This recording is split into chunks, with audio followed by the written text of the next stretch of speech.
நம்ம தமிழ்நாட்டில் இருக்கிற எல்லாருக்குமே கொடுத்துருக்கிற உரிமையில் ரொம்ப ரொம்ப முக்கியமானது ஓட்டிங் ரைட், வாக்குரிமை. ஒரு மனுஷன் உயிரோடு இருக்கான்றதுக்கு அடையாளமாக இருக்கிறதுல அவனோட ஓட்டுரிமை ரொம்ப முக்கியம். அதனால தான் voting is not only our right but also our life. ஒரு முக்கியமான விஷயத்தை பற்றி இப்போ நான் உங்ககிட்ட ஷேர் பண்ண போகிறேன். இது நான் ஃபஸ்ட்டு கேள்விப்பட்ட உடனே எனக்கே ரொம்ப ஷாக்கிங்காக தான் இருந்தது. இப்போ நான் பேசிகிட்டு இருக்கிற இந்த நேரத்தில் தமிழ்நாட்டில் இருக்கிற நம்ம யாருக்குமே ஓட்டு போடுற உரிமையே இல்லைன்னு சொன்னால் நம்புவீங்களா? நான் நீங்கள் உட்பட யாருக்குமே அது இல்லை. நான் பயமுறுத்துறேன்னு நினைக்காதீங்க, அதுதான் நிஜமும் கூட.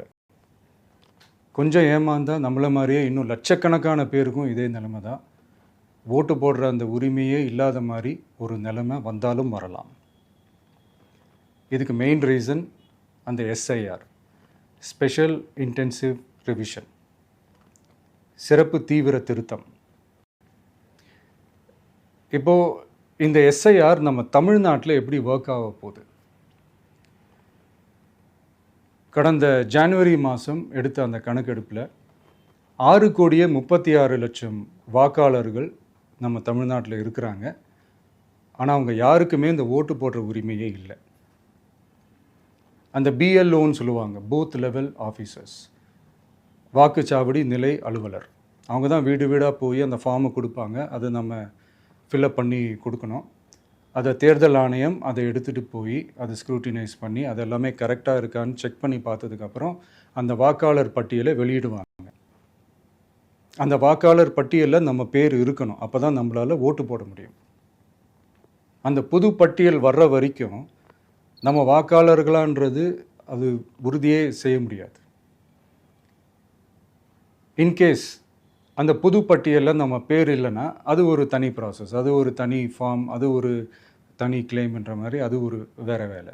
ஸோ இந்த மாதிரி நிறையா சிரமங்கள் குழப்பங்கள் இருக்கிறதுனால மக்களுக்கு இது மேலே ஒரு கன்ஃபியூஷன் ஒன்று இருக்குது. இது என்ன வெரிஃபிகேஷனா இல்லை ஒரு மறைமுக ரீரெஜிஸ்ட்ரேஷனா இல்லை இது ஒரு நியூ ரெஜிஸ்ட்ரேஷன் மாதிரியே தானா அப்படின்ற மாதிரி நிறைய கன்ஃபியூஷன் இருக்குது. அவங்க செய்ய வேண்டியதெல்லாம் ஒன்றே ஒன்று தான்.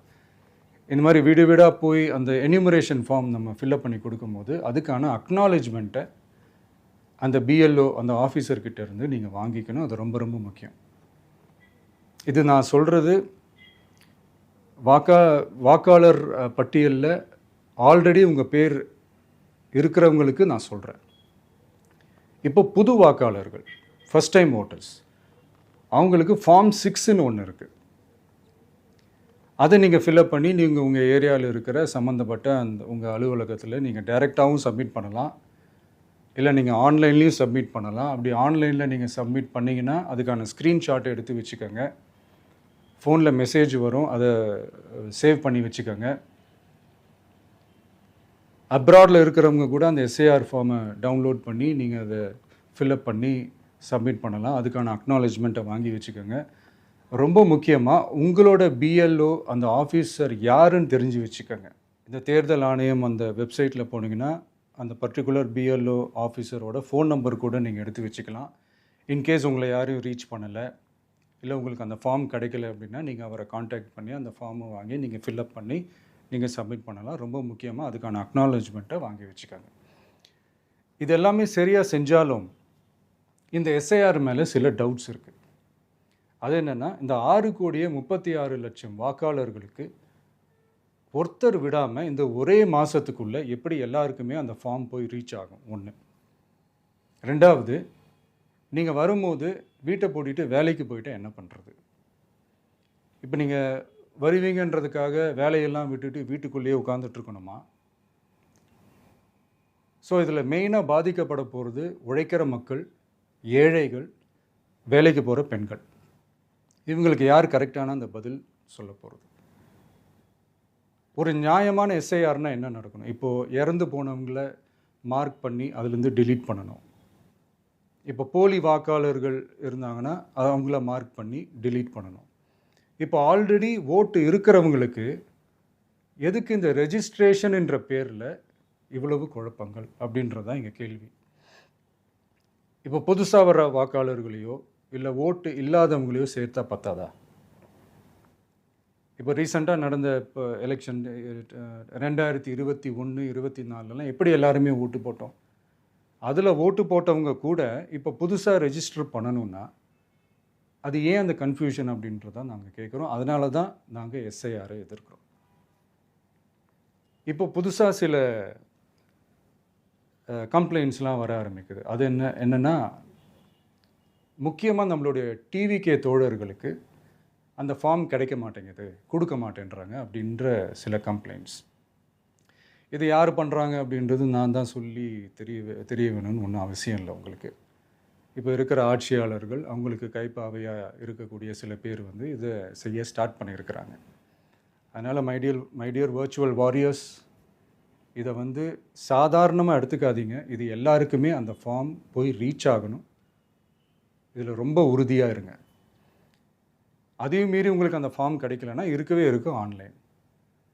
தேர்தல் ஆணையம் அந்த வெப்சைட்டில் போய் அந்த ஃபார்மை டவுன்லோட் பண்ணி நீங்கள் ஃபில்அப் பண்ணி சப்மிட் பண்ணலாம். உங்கள் வீட்டில் இருக்கிறவங்களுக்கு நீங்கள் செஞ்சு கொடுங்க, பக்கத்து வீட்டில் இருக்கிறவங்களுக்கு செஞ்சு கொடுங்க, தெரிஞ்சவங்களுக்கு, தெரியாதவங்களுக்கு, பழகினவங்களுக்கு, பழகாதவங்களுக்கு எல்லாருக்குமே நீங்கள் தயவு செஞ்சு கொடுங்க.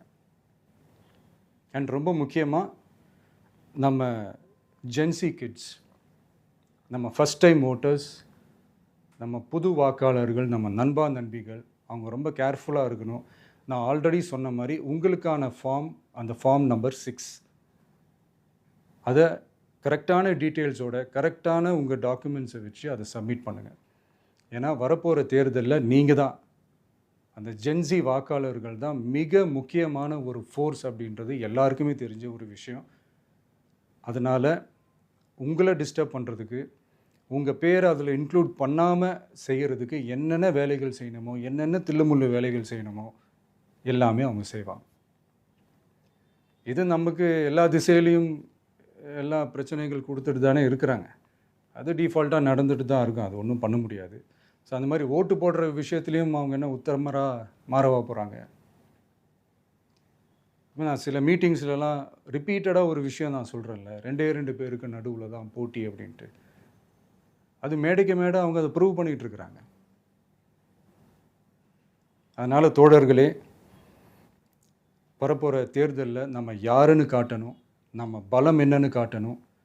அதுக்காக அந்த பலமான, அந்த பவர்ஃபுல்லான ஆயுதத்தை நம்ம கையில் எடுக்கணும். அந்த ஆயுதம் வேறு எதுவுமே இல்லை, ஓட்டு, வாக்கு, ஜனநாயகம். அது இருந்தால் தான் நம்ம அந்த வெற்றியை நோக்கியே நம்மளால் பயணிக்க முடியும். தமிழ்நாடே அந்த வாக்குச்சாவடி முன்னாடி திரண்டு நிற்கணும். அதை பார்த்துட்டு தமிழ்நாடே தமிழக வெற்றி கழகமா, இல்லை தமிழக வெற்றி கழகம் தான் தமிழ்நாடா அப்படின்ற மாதிரி இருக்கணும். வீடுன்னு ஒன்று இருந்தால் தான் ஓடு மாற்ற முடியும்னு அறிஞர் அண்ணா அவர்கள் சொல்லியிருக்கிறாங்க. அந்த மாதிரி ஓட்டுன்னு ஒன்று இருந்தால் தான் இந்த நாட்டையே காப்பாற்ற முடியும். அப்புறம் இன்னொரு முக்கியமான விஷயம், அந்த எனிமரேஷன் ஃபார்ம் நீங்கள் ஆன்லைனில் நீங்கள் ஃபில்அப் பண்ணும்போது அதில் ஒரு சில ப்ராப்ளம்ஸ் வர்றதுக்கு வாய்ப்பு இருக்குது. அது உங்களுடைய ஓட்டர் ஐடியில் இருக்கிற உங்கள் பேரும், ஆதார் கார்டில் இருக்கிற பேரும், அந்த ஸ்பெல்லிங், இனிஷியல்ஸ் எல்லாமே ஒரே மாதிரி இருந்தால் தான் அது அக்செப்ட் ஆகும். இல்லைன்னா அக்செப்ட் ஆகாது. அது கொஞ்சம் கேர்ஃபுல்லாக பண்ணுங்கள். அது கொஞ்சம் யூசர் ஃப்ரெண்ட்லியாக இருக்கலாமேன்னு கேட்டதுக்கு அதெல்லாம் முடியாது, அதுக்கெல்லாம் வாய்ப்பு இல்லை, அதுக்கெல்லாம் ஆளுங்க இல்லை, பண்ண முடியாதுன்னு ரிப்ளை பண்ணிட்டாங்க. ஸோ அதனால் மைடியர் டிவிகே தோழர்களே, மைடியர் ஜென்சி படை பலமே, உஷாராக இருங்க, கான்ஃபிடெண்ட்டாக இருங்க. நல்லதே நடக்கும். வெற்றி நிச்சயம். மீண்டும் சந்திக்கும் வரை நன்றி, வணக்கம்.